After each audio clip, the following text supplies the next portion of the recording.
Hello everyone, कैसे हैं आप सब। आई होप आप सब बेहतर होंगे। आज हम करेंगे सीडीपी का चैप्टर क्रिएटिविटी। क्रिएटिविटी मीन्स रचनात्मकता। ठीक है, पहले समझें कि जो क्रिएटिविटी होती है वो होती क्या है। ठीक है, रचनात्मकता जो है वो उसका जो कंसेप्ट है वो क्या है। Creativity mean discovering new relationship between ideas. कि रचनात्मकता का अर्थ है विचारों के बीच नए संबंध की खोज करना। ठीक है, कि कुछ अंदर उसके कुछ नया करना, कुछ क्रिएटिव करना उसके अंदर, अपने आइडियाज़ के अंदर। तो creativity is related to cognitive operations. जो कॉग्निटिव ऑपरेशंस हैं उनसे रिलेटेड होती है क्रिएटिविटी। मीन्स कि हमारे संज्ञानात्मक संचालन से। ठीक है, कि हमारा माइंड जो है वो किस तरह से काम करता है, हमारे संज्ञान से ही रिलेटेड होती है कि हमें किस तरह के नए नए आइडियाज़ हमारे माइंड में आते हैं। तो creativity is innate as well as acquired. जो रचनात्मकता है ना, जो क्रिएटिविटी है वो जन्मजात और अर्जित दोनों होती है। किसी में जन्मजात होती है और कोई इसको अर्जित कर भी सकता है। ठीक है, फिर उसके बाद है एलिमेंट्स ऑफ एक्टिविटी। ठीक है, एलिमेंट्स इसके तत्व हैं। रचनात्मकता के 4 तत्व हैं: फ्लुएंसी, फ्लेक्सिबिलिटी, ओरिजिनलिटी और एलेबरेशन। ओके, तो इसकी एक डेफिनेशन भी है H.J. आइजेंक के अनुसार, 1972 में इन्होंने दी थी। Creativity is the ability to see new relationship, to produce unusual ideas and to deviate from traditional pattern of thinking. कि रचनात्मकता नए संबंधों को देखने, असामान्य विचारों को उत्पन्न करने और चिंतन के पारंपरिक पैटर्न से विचलित करने की क्षमता है। ठीक है, ये थी इसकी डेफिनेशन। तो जो क्रिएटिविटी है उसकी कुछ विशेषताएं हैं। ठीक है, उसके कुछ फीचर्स हैं, वो क्या क्या है वो देख लीजिए एक बार। कि creativity is a specific scientific process of thinking that yields solution to the problem. कि रचनात्मकता चिंतन की एक विशिष्ट वैज्ञानिक प्रक्रिया है जो समस्याओं का समाधान करती है। क्रिएटिविटी यूनिवर्सल है, ये नए विचारों को जन्म देती है। Yields new ideas. It is a kind of interaction. Creativity is a process, it is a mental structure. तो ये सब क्या है कि इसकी विशेषताएं हैं, करेक्टरिस्टिक्स हैं। और जो नेचर है ना इसका, जो प्रकृति है क्रिएटिविटी की, वो कैसी है। Creativity is the result of divergent thinking.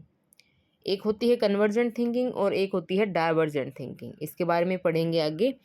तो इसमें क्या है कि जो डाइवर्जेंट, कि एक क्वेश्चन का आंसर है, मान लो उसको हम अलग अलग दिशा में सोचते हैं। बहुत सारे हम आंसर्स उसका खोजने का प्रयास करते हैं अपनी क्रिएटिविटी के द्वारा। कई दिशाओं में सोचना वो होती है डाइवर्जेंट थिंकिंग। और सिर्फ एक ही दिशा में सोचना, एक उसका सटीक उत्तर देना, वो होती है कॉन्वर्जेंट थिंकिंग। ठीक है, तो every intelligent child is not creative and every creative child is not intelligent. ये एक इम्पॉर्टेंट बात है कि यह ज़रूरी नहीं है कि हर बुद्धिमान बालक रचनात्मक हो और हर रचनात्मक बालक बुद्धिमान हो। कोई अगर क्रिएटिव है तो ज़रूरी नहीं है कि वो किसी एक चीज़ के अंदर हो। कोई किसी बच्चे का आईक्यू हाई लेवल है, वो पढ़ाई में बहुत अच्छा है, तो ज़रूरी नहीं है कि कोई दूसरा बच्चा थोड़ा सा कम पढ़ने वाला वो किसी और चीज़ में अच्छा हो, कि वो क्रिएटिव हो बहुत ज़्यादा, ऐसा भी होता है। तो इसके कर लेते हैं अभी क्वेश्चंस। तो क्वेश्चन नंबर 1 है, creativity is best defined as. कि रचनात्मकता का सर्वोत्तम अर्थ क्या है। ऑप्शन नंबर ए है हाई क्यू, उच्च बुद्धि लब्धि। ऑप्शन नंबर बी है producing something original and useful, मौलिक एवं उपयोगी विचार या उत्पाद उत्पन्न करना। ऑप्शन नंबर सी है मेमोराइजिंग फैक्ट्स, तथ्यों को याद करना। और ऑप्शन नंबर डी है फास्ट राइटिंग, की तेज लिखना। तो रचनात्मकता का सर्वोत्तम अर्थ पूछा गया है कि क्या है।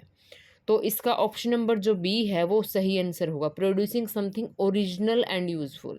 मौलिक और उपयोगी विचार या फिर किसी उत्पाद का उत्पन्न करना, कुछ नया लेके आना।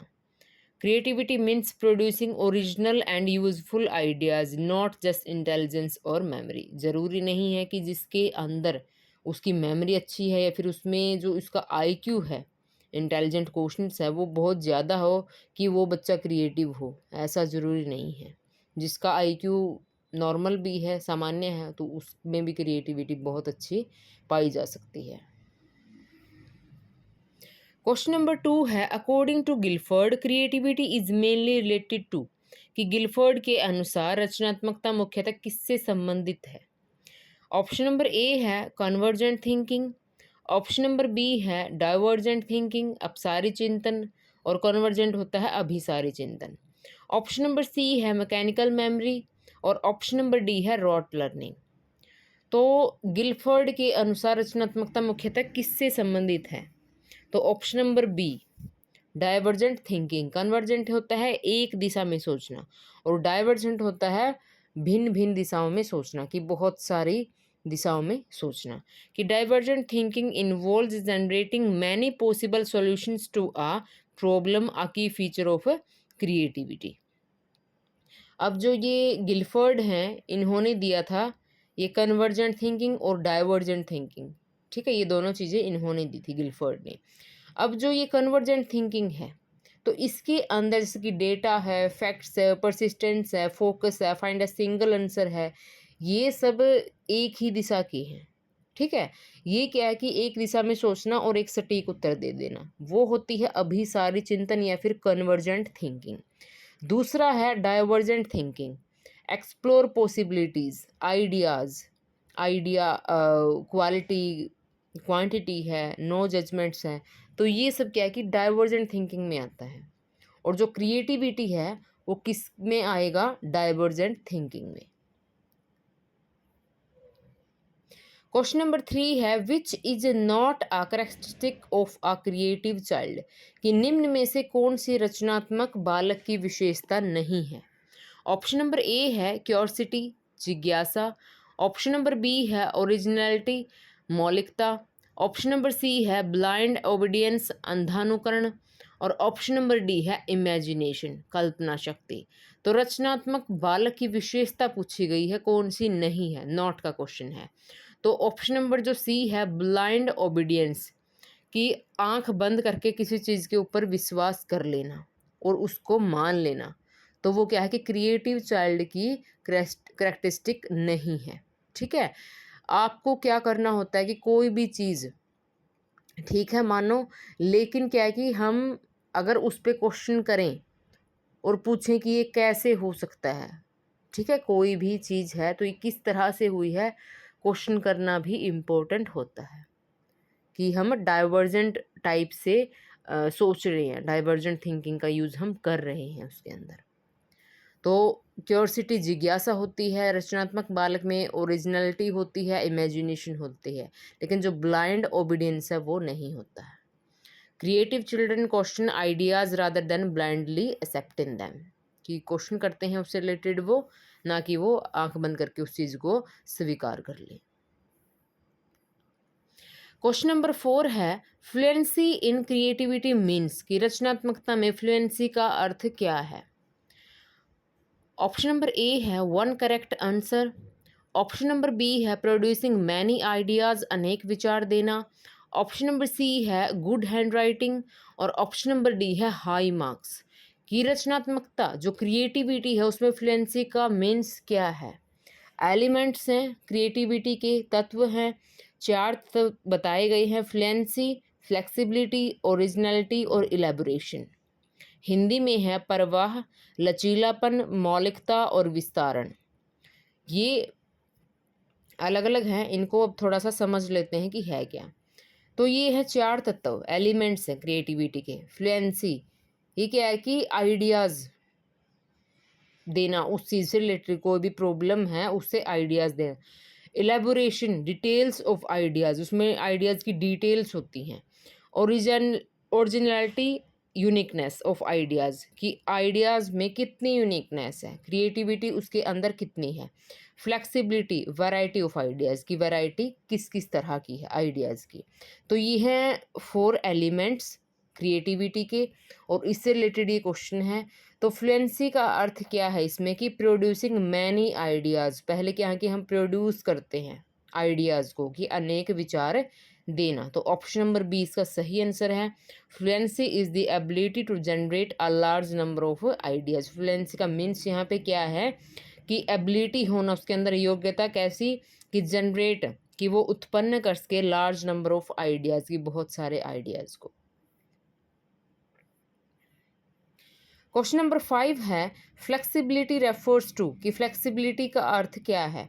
ऑप्शन नंबर ए है physical flexibility, option number B है changing view points and producing different types of ideas, option number C है गुड मेमोरी, और ऑप्शन नंबर डी है फास्ट लर्निंग। तो फ्लेक्सिबिलिटी जो है उसका अर्थ क्या है। Option number B changing view points and producing different type of ideas, कि जो व्यू पॉइंट्स है उसको चेंज करना और प्रोड्यूस करना डिफरेंट तरह के, अलग अलग तरह के आइडियाज़ को। क्वेश्चन नंबर 6 है ओरिजिनलिटी मीन्स, कि ओरिजिनलिटी जो मौलिकता है उसका अर्थ क्या है।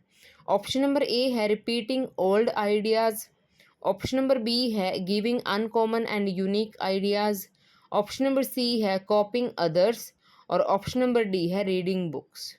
तो जो giving uncommon and unique ideas है वो आता है मौलिकता के अंदर। तो ऑप्शन नंबर बी इसका सही आंसर होगा। क्वेश्चन नंबर 7 है इलेबोरेशन इन क्रिएटिविटी मीन्स, कि इलेबोरेशन का अर्थ क्या है। ऑप्शन नंबर ए है expanding and developing an idea in detail, option number B है forgetting ideas, option number C है मेमोराइजेशन, और ऑप्शन नंबर डी है स्पीड। तो जो इलेबोरेशन है, विस्तारण है, तो इसका अर्थ क्या है कि एक्सपेंड करना and developing an idea in detail, कि किसी भी आइडिया को डिटेल के अंदर, ठीक है, उसका विस्तारण करना। क्वेश्चन नंबर 8 है which classroom encourages creativity the most, कि कौन सा कक्षा वातावरण रचनात्मकता को सबसे अधिक बढ़ावा देता है। ऑप्शन नंबर ए है fear based classroom, option number B है teacher centred lectures only, option number C है open ended activities and discussion, और ऑप्शन नंबर डी है पनिशमेंट। इसमें पूछा गया है कि कौन सा कक्षा वातावरण, जो क्लासरूम है, वो एनकरेज करेगा क्रिएटिविटी को, वो करेगा ओपन एंडेड जो क्वेश्चंस होंगे ना, उससे रिलेटेड जो एक्टिविटी और डिस्कशन है उसमें क्या है कि बच्चे में क्रिएटिविटी आती है, क्रिएटिविटी उसकी एनकरेज होती है। तो ऑप्शन नंबर सी इसका सही आंसर होगा कि open ended task encourage multiple solutions and creativity. Question number 9 है विच फैक्टर रिड्यूसेस क्रिएटिविटी, की रचनात्मकता को कौन सा कारक कम करता है। ऑप्शन नंबर ए है फ्रीडम, ऑप्शन नंबर बी है क्यूरियोसिटी, ऑप्शन नंबर सी है फियर ऑफ फेलियर, और ऑप्शन नंबर डी है एक्सप्लोरेशन। इसमें पूछा है कि रचनात्मकता को कौन सा कारक कम करता है, रिड्यूस कौन सा कारक करता है। तो जो फियर ऑफ फेलियर है ना, वो क्या करेगा, उसको कम करेगा। अगर बच्चे के अंदर फियर नहीं होगा फेलियर का, तो वो कोशिश करेगा, वो ट्राई करके देखेगा चीज़ों को, ठीक है। लेकिन अगर उसके अंदर डर है फेल होने का, तो क्रिएटिविटी उसकी वहाँ पे एनकरेज नहीं होगी, बल्कि वो घटेगी, रिड्यूस होगी वो। तो एक्सप्लोरेशन, अगर एक्सप्लोरेशन होगा उसमें क्यूरियोसिटी होगी, फ्रीडम होगी, सोचने की, बोलने की आज़ादी होगी, तो वो क्या कि रचनात्मकता को बढ़ाएंगी ये चीज़ें। लेकिन जो फियर ऑफ फेलियर है उससे रचनात्मकता, जो क्रिएटिविटी है, वो कम होती है।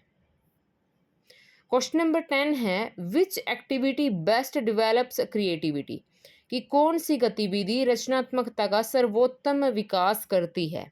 ऑप्शन नंबर ए है copying notes, option number B है project work with multiple solutions, option number C है डिक्टेशन ओनली, और ऑप्शन नंबर डी है रोट लर्निंग। तो इसमें पूछा है कि कौन सी एक्टिविटी अच्छी तरह से डेवलप करेगी क्रिएटिविटी को।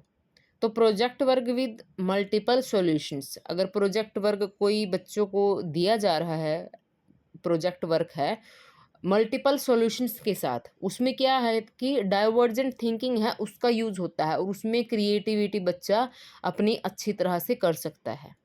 तो वो क्या है कि क्रिएटिविटी उसकी बढ़ेगी। सिर्फ नोट्स को कॉपी करना, डिक्टेट करना या फिर रोट लर्निंग करना, इससे क्रिएटिविटी का कोई लेना देना है नहीं।